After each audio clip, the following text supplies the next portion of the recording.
Thưa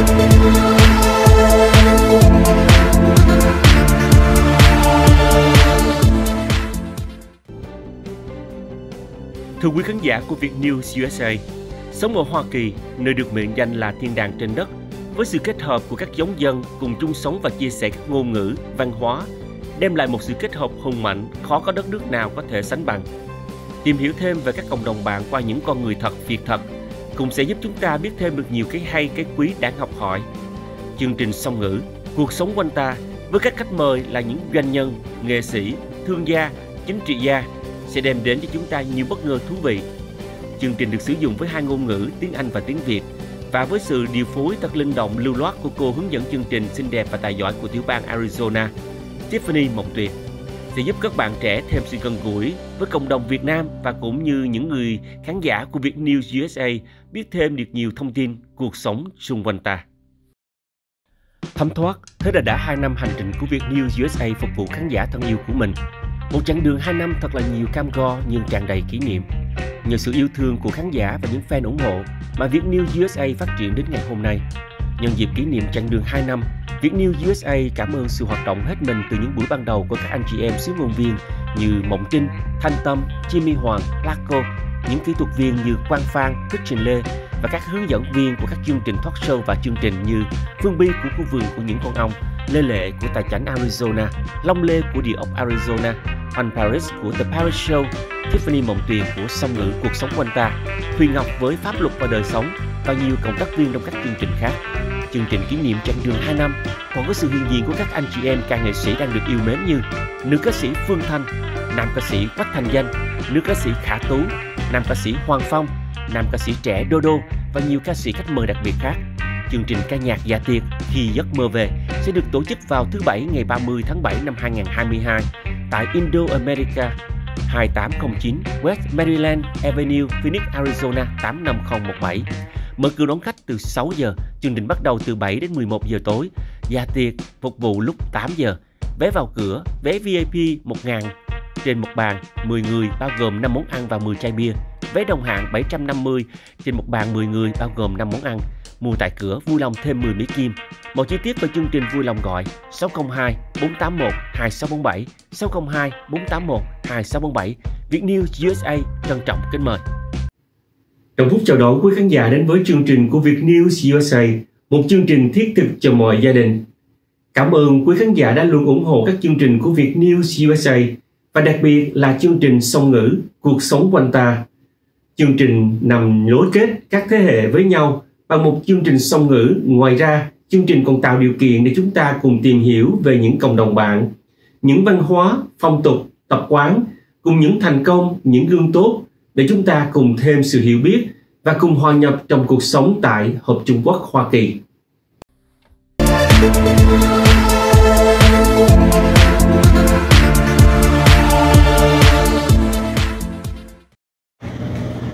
Hi, Junya.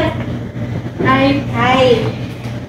Ladies and gentlemen, it is my pleasure to be here today with Master Junya. She's the ceramic artist and teapot maker from China, and she is a world-renowned artist. So let's hear what she has to say about her work of art and also what she will bring to the Chandler Asian Festival this year.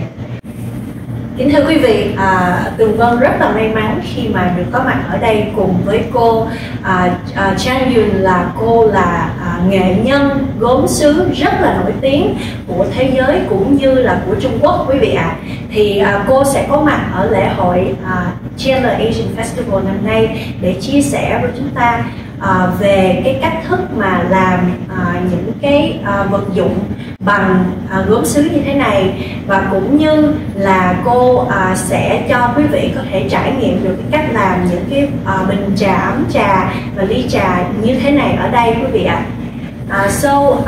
Can you tell us a little bit about the history and how you become an artist and what brings you into ceramic and clay pot making? Yeah, I born in Yixing, one of China's Islamic town, but is a teapot capital. 2,000 year history just on the teapots.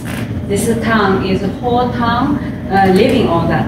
Most of the people and making pots. So generation by generation, like my grandpa, grandma, and my mom all working on ceramic or about teapots.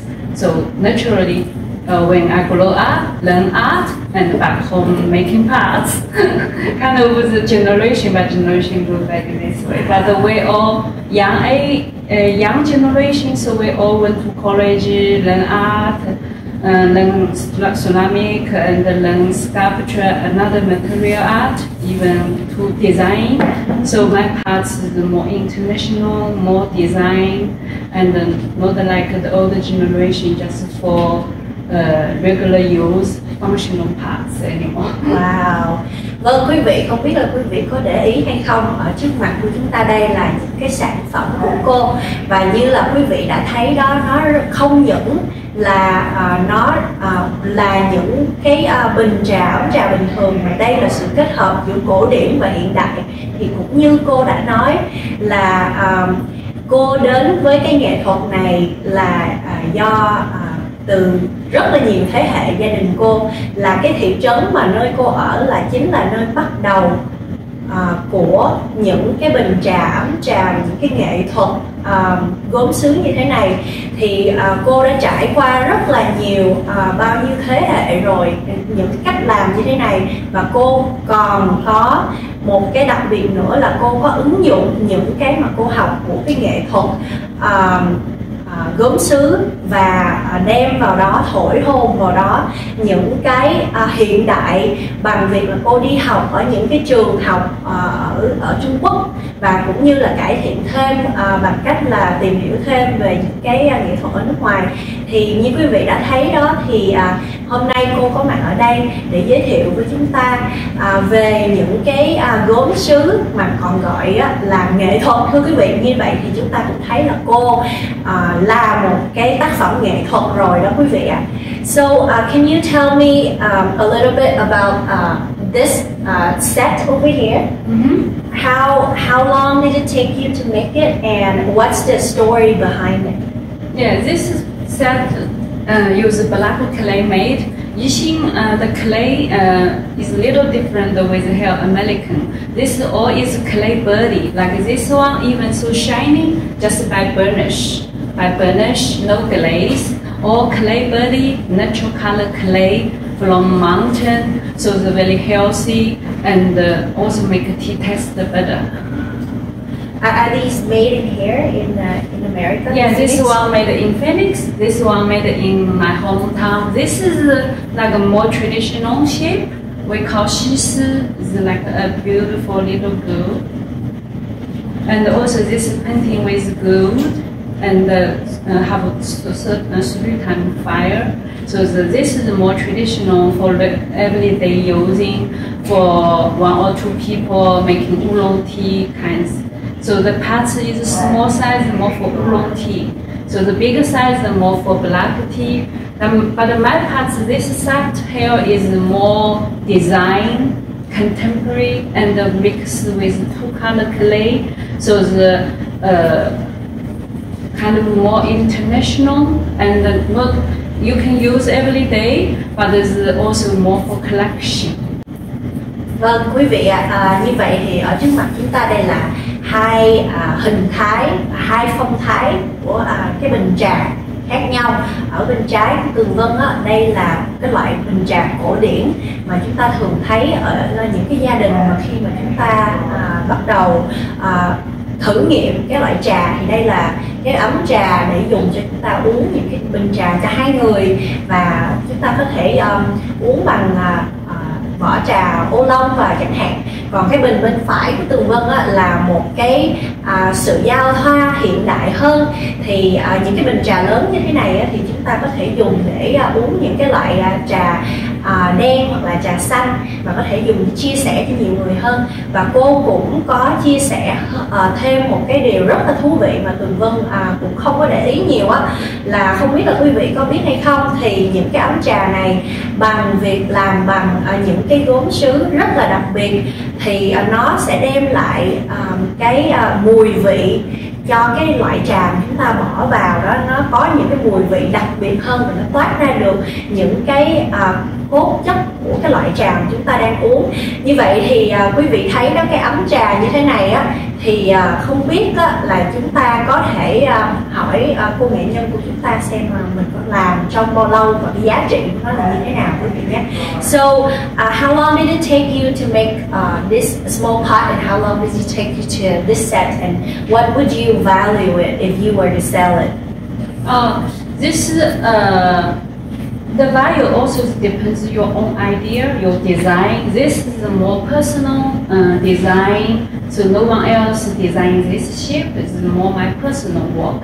Have my feeling, my thinking, and also the color combination. Because like this one, all made by black clay, the red clay, and also the little yellow spot, all is add on solution to cover the black clay, because between the different color clay, the temperature is different. So all about the ceramic, we need to think about the fire part. So this one but this gold painting take a long time. So the values depends who made, is your own design or just you copy traditional. Copy traditional, you know, you just need a technique. Generation, maybe 1,000 years, people making same thing, more for everyday use. So that you can spend $100 kind of by or 50 or 200 bucks by regular use. My personal work is more collectible museum. I think this one I think you need to take 1 month to make it. Yeah, so more time. Vâng, kính thưa quý vị, thì cũng chia sẻ luôn là những cái set trà này á thì không có bán ở ngoài, mà cô á chỉ có dùng để ở những cái bảo tàng thôi quý vị ạ. Thì thay vì quý vị có collect, có thể thu thập những cái bức tranh tác phẩm nghệ thuật, thì đây cũng là một cái tác phẩm nghệ thuật đáng để chúng ta có thể thu nhập nếu như quý vị có hứng thú về trà quý vị ạ. Thì như cô đã chia sẻ đó, thì cái set này ở đây á, là cô phải dùng 1 tháng để có thể làm được ra một cái tác phẩm như thế này, và nó là cái sự kết hợp giữa cái đất sét bằng màu đen nè, đất sét màu đỏ nè, cũng như là bao nhiêu lần đó chúng ta phải để thử lửa để cho ra được cái loại và cái hình thái mà như thế này. Thì cô cũng chia sẻ thêm là đây là một cái tác phẩm của riêng cô, còn bên trái của Tường Vân thì đây là một cái tác phẩm gọi là theo những cái phong cách cổ xưa. Thì như vậy là rất là may mắn khi mà chúng ta có được cô ở đây cùng trò chuyện với chúng ta, cũng như là biết thêm về những cái lợi ích khi mà dùng đúng cái ấm trà để chúng ta uống trà. Cũng như là quý vị cô sẽ có mặt ở cái lễ hội Chandler Asian Festival của chúng ta, và cô cũng sẽ để cho chúng ta cũng ở đó để giới thiệu với chúng ta về những cái phong cách và cũng như là cái cách uống trà đúng, và cũng như là dùng cái bình trà nào quý vị ạ. Như vậy thì để kết thúc chương trình thì Tường Vân sẽ hỏi thêm một câu nữa mà Tường Vân nghĩ là quý vị cũng rất là mong muốn được hỏi, đó là dùng trà nào cho cái ấm trà nào quý vị ha. Can you share with us, is there a specific kind of clay that we should use for a specific kind of tea? Any clay you can for tea, just different size for different kinds of tea, and also different kinds of tea you can use different kinds of shape of the teapots. Oh, different shapes. Yeah, because the teapots design so much. You know, 2,000 years history already have so many designs. So sometimes if you make a oolong tea, you want the opening is a little more bigger because the oolong tea have bunch leaves. Yeah, you need to put lots leaves, so big opening, small size. For black tea, like this one, good for black tea. So because black tea not so strong, you can drink a little more bigger cup, so the bigger more parts. Oh, so oolong tea would be a smaller opening. Is bigger. Open size smaller because it's strong. And the opening like this is bigger. Yeah, the little opening like this opening is smaller. Like this is the opening is bigger, little. So put the teapots, tea leaves there. So size is smaller. Wow. So the size oolong tea, black tea. Vâng, thưa quý vị, thì đây là một điều rất là thú vị mà ngay cả Tường Vân cũng không có biết luôn. Đó là nếu như mà quý vị thích trà ô long á, thì chúng ta sẽ dùng những cái ấm trà nhỏ như thế này. Nhưng mà cái nắp bình của chúng ta nó lại lớn, bởi vì nó sẽ cô đặc được cái vị trà ô long của chúng ta. Còn nếu như quý vị mà thích cái trà màu đen á, những cái loại trà đen á, thì chúng ta sẽ dùng những cái bình to và chúng ta sẽ có những cái nắp nhỏ hơn. Như vậy thì quý vị cũng đừng quên là chúng ta hãy đến với cái chương trình Tea Experience của chúng ta để có thể tìm hiểu thêm cũng như là hỏi cô về tất tần những cái gì mà quý vị muốn biết về cái tách trà, ấm trà, cách dùng trà như thế nào quý vị nhé. Thank you so much for joining us today, Master. We really looking forward to see you in the event. Do you have anything to say to our audience? Yeah, welcome everyone to the Chandler Festival. Come learn about the tea things, tea ceremony, and enjoying our tea. Thank you. Bye bye. Tóc bạc là một vấn đề của đàn ông và phụ nữ ở độ tuổi trung niên. Họ phải nhuộm tóc thông thường 2 lần một tháng. Hầu hết thuốc nhuộm đều không phù hợp với tóc. Chúng chứa các hóa chất và có hại gây rụng tóc, khô da đầu, ngứa ngáy khó chịu. Nó cũng khiến chân tóc dễ bị tổn thương, từ đó ảnh hưởng đến sức khỏe của bạn. Đến với Quay giúp quý vị làm chậm tóc bạc. Quay hoàn toàn tự nhiên và không gây bất kỳ tác dụng phụ nào trên tóc và cơ thể bạn. Serum dưỡng tóc này biến đổi tóc bạc thành màu tự nhiên, giúp bạn làm mới mái tóc của mình. Quay điều trị các vấn đề về rụng tóc và thúc đẩy sự phát triển của tóc, ngăn ngừa hư tổn tóc, nuôi dưỡng tóc và trị cào. Quay làm cho tóc bóng mượt và sang trọng hơn. Quay không có tác dụng phụ và hoàn toàn hữu cơ, giúp dưỡng ẩm cho tóc. Quay trị tóc bạc và chăm sóc tóc toàn diện. Quay trị tóc bạc sớm, phục hồi sắc tố melanin, giúp tóc đen hơn, kích thích mọc tóc, ngăn ngừa rụng tóc, trị cào, nuôi dưỡng, giữ ẩm tóc, làm dịu da đầu, tăng cường tóc dày và khỏe mạnh. Hãy gọi ngay 916 666 0218, 916 666 0218. Quay trị tóc bạc sớm. Và thưa quý vị, một lần nữa chúng ta sẽ chào đón sự trở lại của anh Alex Trend and also anh Tashi Lam đến với chương trình ngày hôm nay. Ladies and gentlemen, now we another one welcome back anh Alex Trend and also Tashi Lam. And right now we could be asking one question very important to the Asian. That way, it could be in American and also in like Arizona, where we live with a little bit more like American style.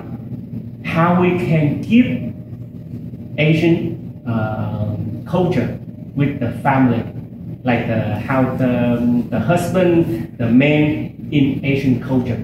Và thưa quý vị, cái câu hỏi của Trọng Phúc gửi đến là với cách sống của chúng ta ở tại đất Mỹ này thì cái culture của người Việt và cũng như Á Châu chúng ta đó thì người đàn ông sẽ là trụ cột của gia đình, người đàn ông sẽ là cái người hướng dẫn, người đàn ông sẽ là cái người lèo lái con thuyền của gia đình và người đàn ông là chủ của gia đình. Tuy nhiên khi sống ở tại Mỹ thì cái vấn đề này nó sẽ là một sự trở ngại nhiều và chúng tôi muốn sự chia sẻ của hai người bạn của chúng ta ngày hôm nay. Alex, can you tell your experience and also what you think about it? You know, with me, I probably need to keep this short and sweet, but when I immigrated to the United States, we didn't come directly here. All right. First, I left when I was 5. My mom is Taiwanese. My dad is from Fujian, China. We went to Libya, North Africa first, age 5. And then I had an interesting experience there because of languages that I studied and various culture that I encountered. long story short, you know, my first languages are Queen's English, Mandarin Chinese, and also Taiwanese, and I also spoke and learned Arabic and a few other languages. So when our family moved from Libya to the United States, and we landed in New York City.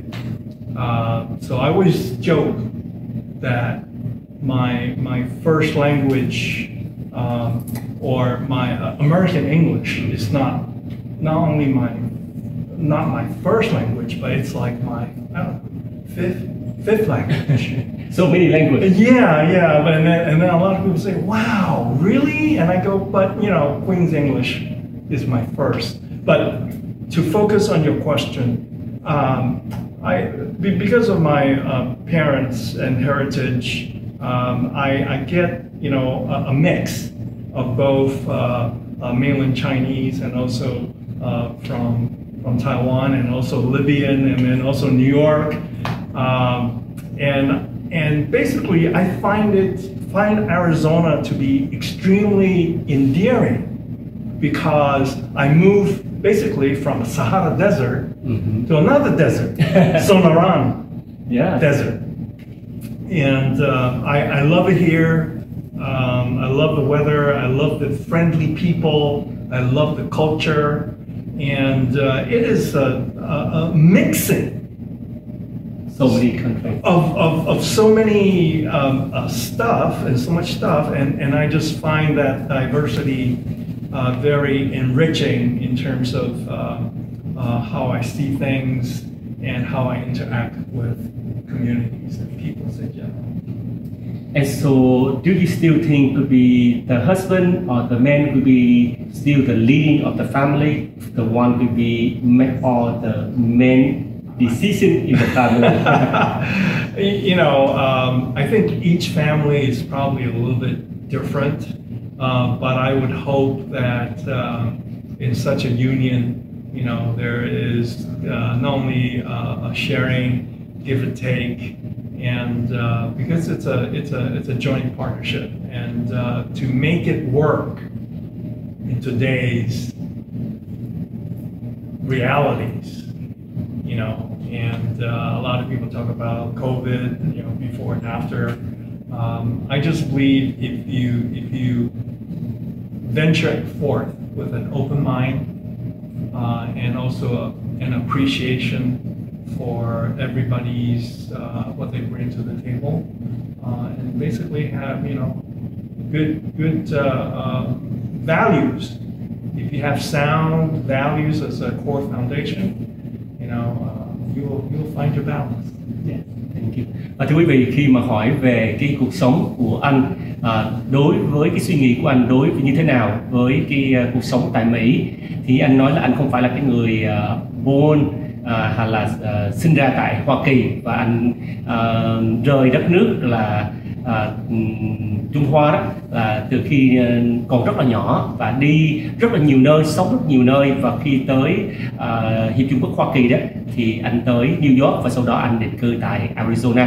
Thành ra rất là nhiều cái ngôn ngữ anh phải học, và trong cái việc mà chia sẻ thì anh nói rằng thật sự khi đến với Arizona thì một đất nước, một cái tiểu bang mà rất là hòa đồng, và mọi người đều sống rất là thân thiện với nhau. Anh thích rằng cái cuộc sống đó có sự chung với nhau, để mà không phải là phân biệt, mà nó có sự hỗ trợ với nhau trong cuộc sống. Và đó là cái suy nghĩ của anh về cái gia đình của người Á Châu sống trên đất Mỹ này.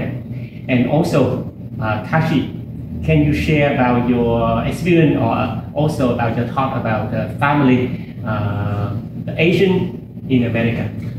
Well, the Asian role of man changed a lot over the years, and I know that the men supposed to represent the family, because and the last name, right? of the family, Yes.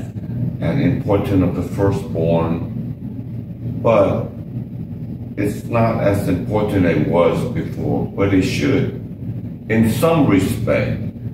So it really depends on what each family chooses for their own particular circle, because the unity is the most important thing. Because don't lose that. That's what holds you and your family, whether it's cousins or first, second, or whatever, together, and that's very important. There's certain freedom that we are very privileged to experience here. And with freedom, you can easily get lost in the shuffle. So don't get lost. Be someone available to anybody in your family, maybe in your neighborhood, that somebody can rely on, somebody can count on, because it takes a village to raise any children. And not just yours, but the whole neighborhood. So be supportive where you can and stand back where you can, because from what I've seen, true strength comes from within. And to let the children make the right decision while you watch them carefully from behind is honestly the best choice, because the too strong a hand, they will rebel and you get all kind of headache you don't need. Right? Yes. Và thưa quý vị, khi mà hỏi đến anh Tashi về cái suy nghĩ thế nào về cái cuộc sống hoặc cái cách cái suy nghĩ của cuộc sống của người Á Châu trên đất nước Hoa Kỳ này, thì anh nói rằng thật sự đối mỗi gia đình nó sẽ có cái sự khác nhau, sự coi trọng khác nhau. Trước kia thì chúng ta thường thấy là coi trọng người đàn ông, người con trai, bởi vì người con trai thứ nhất đó là nối dòng nối dõi, và sau đó thì con trai đầu hay là con trai trưởng đó, nó sẽ có cái sự ưu ái hơn, và sau đó thì có nhiều cái khác trong gia đình. Tuy nhiên những cái thứ tự như vậy, cái ưu tiên như vậy trong thời điểm ngày hôm nay thì nó không còn nặng nề, không còn áp lực như trước kia nữa. Và cái quan trọng đối với anh vẫn cái chia sẻ cái suy nghĩ của mình đó là dù gì đi nữa thì cái sự hiệp một, cái sự cái tình thân trong gia đình là cái được ưu tiên nhất. Dù có mỗi gia đình có cái cách nhìn khác nhau, nhưng mà làm cách nào để chúng ta có thể có cái sự hỗ trợ cho nhau, yêu thương trong gia đình, đó là cái điều quan trọng nhất. Và ngoài ra, thưa quý vị, trong cái cuộc sống hàng ngày thì để có một đứa trẻ sinh ra không phải chỉ do cha mẹ nuôi dưỡng, mà cả một cái xã hội, cả một cái những cái người sống trong một cái thành phố, một cái khu phố đó, đây là cái nơi mà sẽ nuôi dưỡng cái đứa trẻ trở thành người như thế nào. Cho nên cái cuộc sống ngày hôm nay chúng ta không phải chúng ta chỉ sống bởi riêng mình, nhưng mà sống với cái sự hòa đồng của những người xung quanh. Cái neighbor của chúng ta, những người bạn bè hàng xóm chúng ta là cái để tạo dựng nên cái cá tính, cái nhân cách của những người con của mình. Và I really enjoy the answer from you, because yes, the main important is not about male or female, but about the union, yes, together of the family. Yes, because everybody have different strengths and different weaknesses. The important thing is to recognize that and rely on the strength of each other. Because if you leave too much on me, sometimes I make bad decisions, and I don't want the responsibility. For the whole thing, yes. Yeah, you know. And also on the upcoming event, the Chandler Asian Festival, what do we expect? How other people will be seeing about Asian community in Arizona? For both. Well, first of all, let's just get together and learn about each other's culture, because that's what on the menu. Yes. It's about culture exchange. First to food, and then to tea, and then fashion show, Exactly. and then maybe a good conversation over tea, and then bring the energy, calm it down, and hopefully we can learn from each other so that we can grow from there. Because understanding comes from sitting and talking to each other.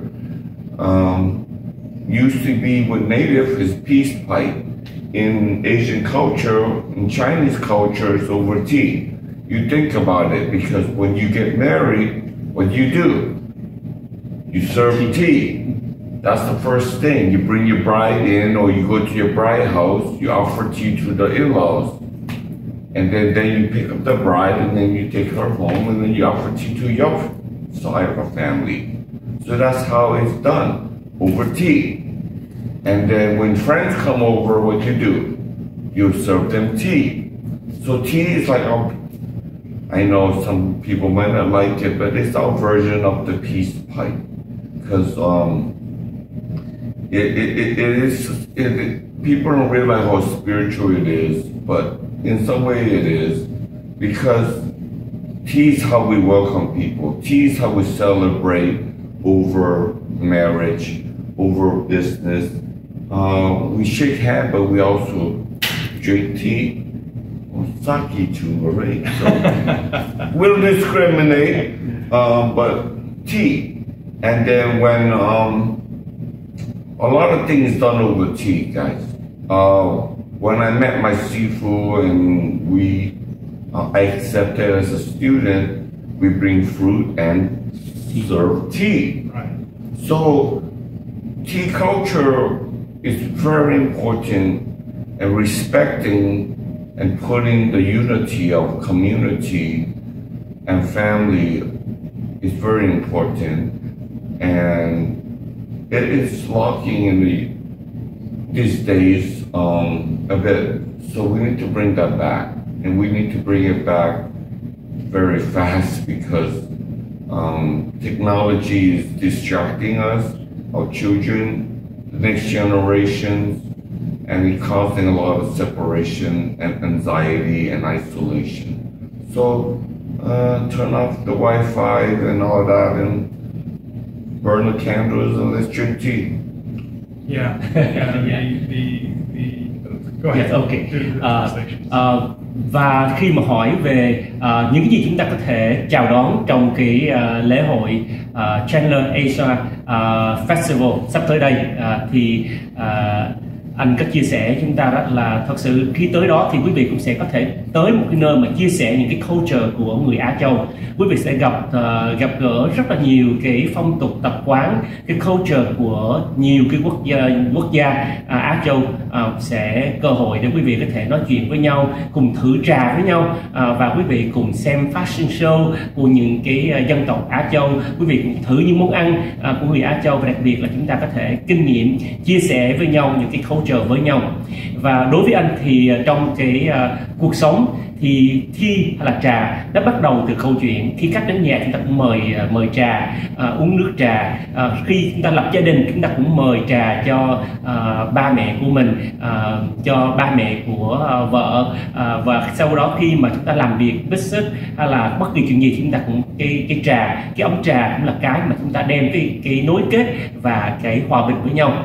Và trà là cái mà tất cả mọi người nên thử nghiệm, và đặc biệt trong cái chương trình lễ hội sắp tới đây thì quý vị hãy đến để thử nghiệm trà của một cái lễ hội mà rất là đặc biệt, lần đầu tiên có tại Arizona.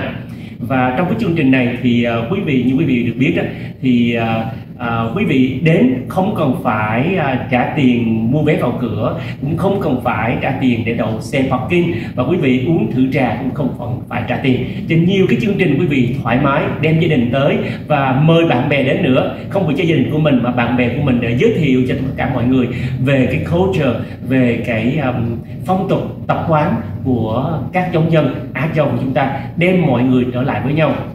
Chúng ta thấy rằng những cái technology ngày hôm nay đem mọi người xa dần với nhau. Khi các con cái của mình, các em bắt đầu lớn lên, mỗi người có cái cell phone, smartphone, thì tự nhiên là xa cách với nhau. Nhắn tin này kia cũng bằng cell phone, mà thay vì cầm điện thoại gọi, nói chuyện hay là gặp gỡ mặt đối mặt, thì hãy tìm cách hạn chế nó và hãy đến với nhau mặt với mặt để chúng ta cùng chia sẻ, đem những cái culture tốt đẹp trở lại với người Á Châu của chúng ta, cũng như chia sẻ cái điều hay, điều đó cho cộng đồng bạn các nơi.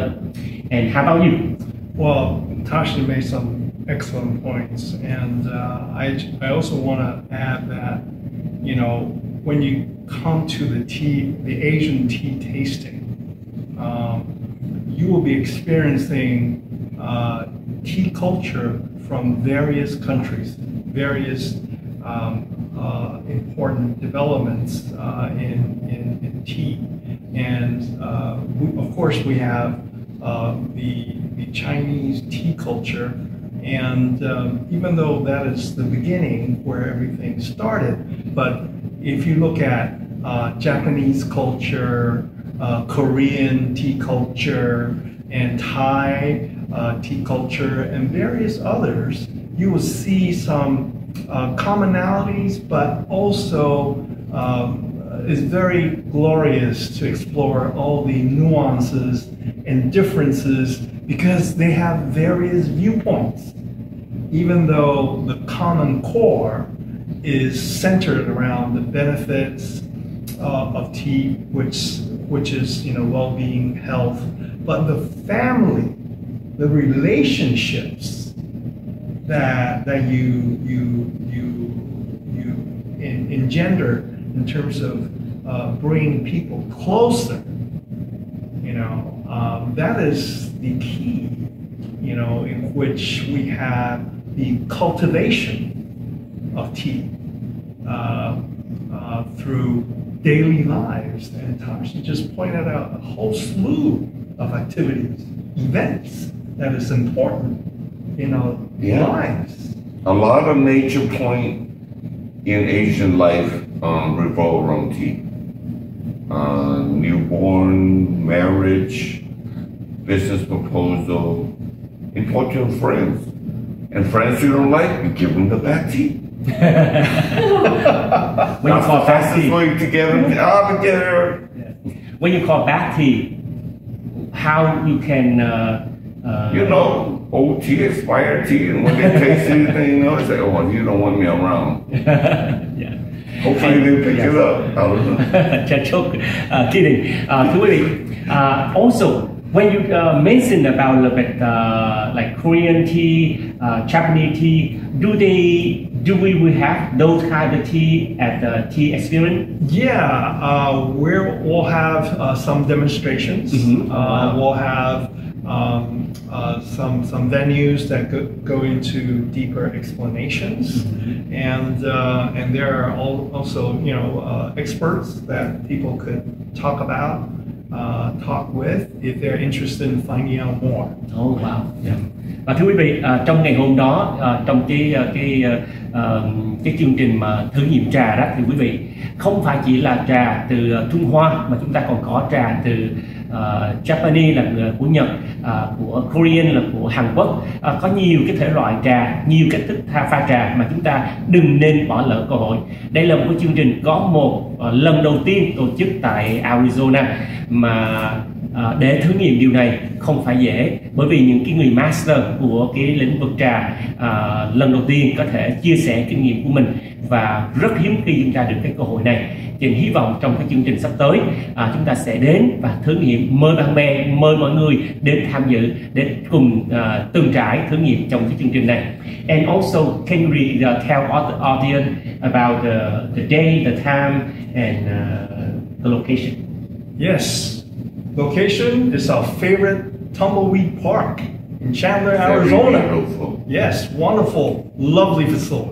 And the weather will be great by that time. Oh, guaranteed. Yes, Very October 29 and 30th, right? Right, Yeah. from 12 p.m. noon all the way through 10 p.m. Yeah. Yeah. Và thưa quý vị, ngày hôm đó thì đảm bảo thời tiết chúng ta rất là tuyệt vời, từ 12 giờ trưa cho tới 10 giờ tối, thứ Bảy và Chủ nhật, October ngày 29 và ngày 30. Quý vị hãy đến, đem gia đình mình đến, không cần ăn uống gì hết, tới đó và quý vị sẽ mua đồ ăn tại chỗ, uống thử trà và coi xem chương trình ca nhạc này kia, gặp gỡ tất cả mọi người. Đây là một chương trình không thể bỏ qua. Lần nữa, chương trình hoàn toàn miễn phí và quý vị hãy đến để cho mình một cái thử nghiệm thật là tuyệt vời với Tea Experience.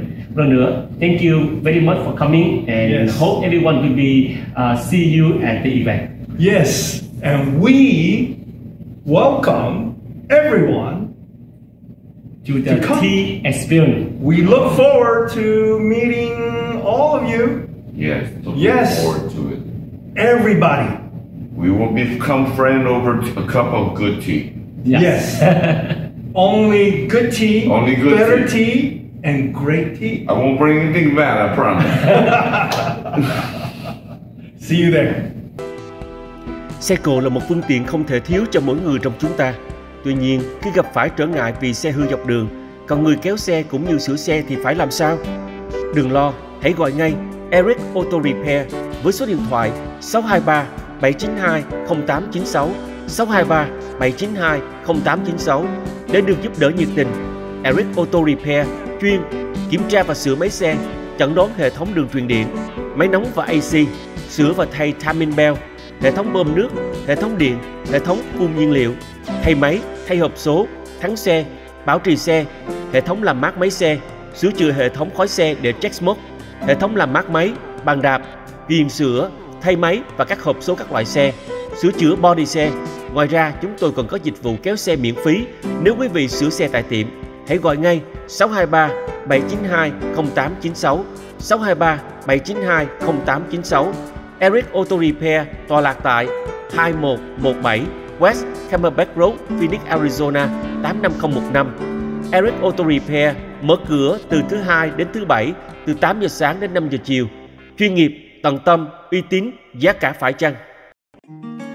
Bạn cần có cho mình một chiếc bánh cưới, bánh đính hôn, bánh sinh nhật hay chỉ là một chiếc bánh kem ngon miệng cho bữa cơm tối gia đình? Hãy đến ngay với Bamboo Bakery, tiệm bánh cưới Việt Nam đầu tiên và duy nhất tại Arizona. Được vote best từ năm 2007 cho tới nay, với hơn 250 loại bánh kem dành cho mọi nhà như bánh kem sầu riêng hoàng đế, nữ hoàng pink champagne, mềm mại thơm ngon với bánh dừa kem Pháp, hay ngọt ngào đê mê với mocha. Hãy gọi ngay 602 246 8061 để có cho mình và gia đình một chiếc bánh kem tuyệt đẹp và ngon tuyệt vời. Cảm ơn quý khán giả đã theo dõi chương trình Song ngữ Cuộc sống của anh ta với Tiffany Mộng Tuyền và khách mời. Chương trình phát hình vào mỗi tối thứ Hai hàng tuần trong khung giờ quen thuộc là 7 giờ PM giờ Arizona trên channel VietNEWS USA. Mọi đóng góp ý kiến cũng như tham gia chương trình, vui lòng liên lạc với chúng tôi qua số điện thoại 602 481 2647 hoặc theo địa chỉ email info.vietnewsusa@gmail.com. Chân thành cảm ơn. Chúc quý khán giả có một ngày thật là vui bên gia đình và người thân. Hẹn gặp lại quý khán giả trong chương trình tới. Và đừng quên bấm nút like, nút chuông để luôn theo dõi cũng như chia sẻ các chương trình của VietNews đến với mọi người. Have a wonderful day and see you soon.